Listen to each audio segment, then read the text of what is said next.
Woo,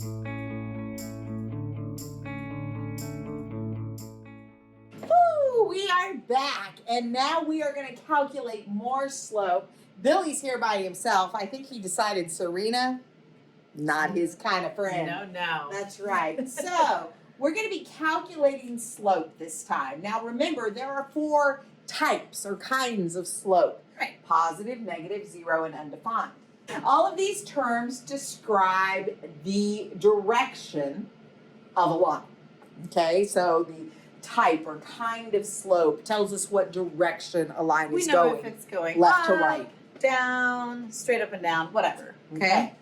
Now, slope can also describe the steepness of a line. All right. So the steepness of the line means how much is it Right. going up or down or whatever it is. Because if we tell you Okay. something has a positive slope, you don't know if it's positive like this or positive like this. Right. Or like, so we need some more information. Right. We need to know exactly how steep something is. Okay. Now, slope is represented as a fraction. You are going to hear rise over run at least 10,000 times this year. Probably not, well, okay, maybe I'm exaggerating a little bit. We might not say it 10,000 times, but we're going to say it a bunch. At least all right? 1,000. At least 1,000, I would say, yes. So rise over run is how we represent slope as a fraction. Mm-hmm. So we know that top word rise is kind of like an air balloon.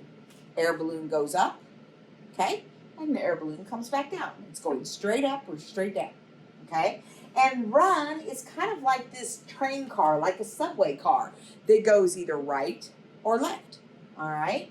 So any way that you want to remember is very important, that you pick a way. Rise comes before run in the alphabet if you're alphabetizing something. Right. So rise over run. You know, up and down, over side to side. You can just remember arrows if you want, whatever you want to do, but there needs to be something in your mind that you can grab onto and always get that right because it's going to be super important. Perfect. All right? Okay, so we're just going to jump right in and Mhm. show you how to do it. And we'll do a couple of examples with you, and then we'll let y'all try a couple and we'll help you through those too. Right. Okay, so over here we have a line that's already been graphed for us. Billy is hanging out on it. He's looking a little precarious there, like maybe he's going to fall off. But we are going to find the slope of that line, Absolutely. right? And we are going to use rise over run to do it. Okay?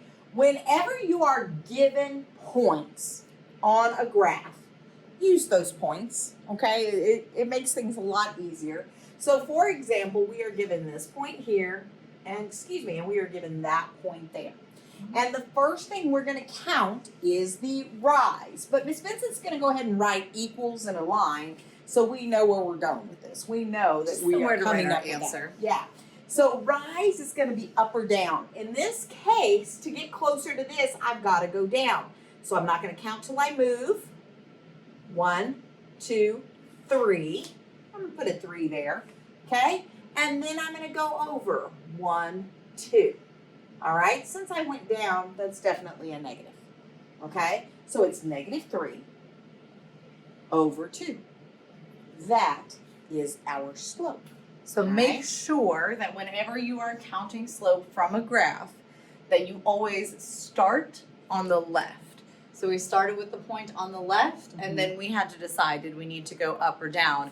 And that's what tells us here if it's positive or negative. Plus, let's be honest, guys, look at this. Right. This is going down.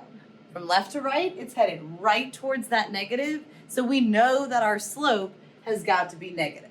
Okay, another way you can check yourself. Always make sure to check that because it's super crazy when you can get a slope right, but then you miss a sign. Oh yeah. So frustrating. So always check that. All right, so let's go ahead and try that next one. Let's start by graphing those numbers. All right, so I've got 2 points given to me, but we got to do the work.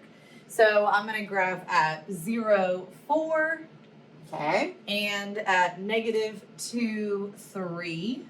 All right. And then we're going to be counting rise over run again to find our Perfect. slope.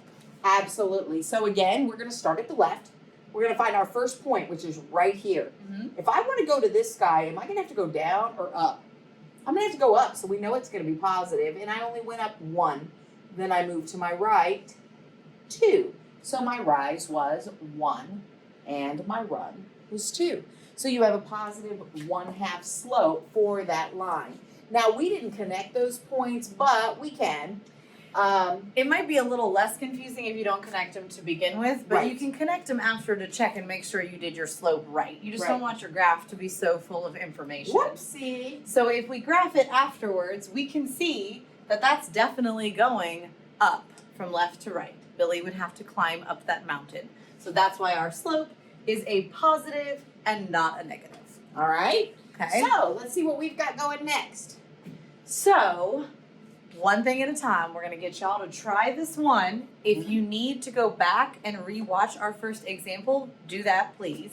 This is maybe the first time you've seen this, maybe you've never had it before, or maybe you just don't remember how to do it. Right. So go back, watch it again if you need to, come try this example, and then we'll go over it.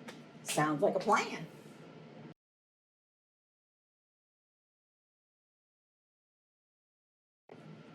Alrighty, we are back with an answer to this question.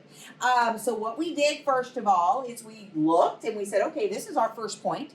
Moving over from the left, we had to go up 1 and then over 3 to reach the next one. So we know it's up 1 over 3 and it's positive. If you made a mistake somewhere in this problem, this is your first try at Yeah. counting slope, so don't freak out. We got a couple more examples, and you can always just come back and watch it again. And you can ask questions. Always you can ask questions. Okay, so we've got 2 more where you have to graph the points and then then count what the slope is. And we're gonna pause here, and we're gonna let you try both of these, and then we'll come back and we'll check them both. All right, see y'all in a little bit. Believe you can do it.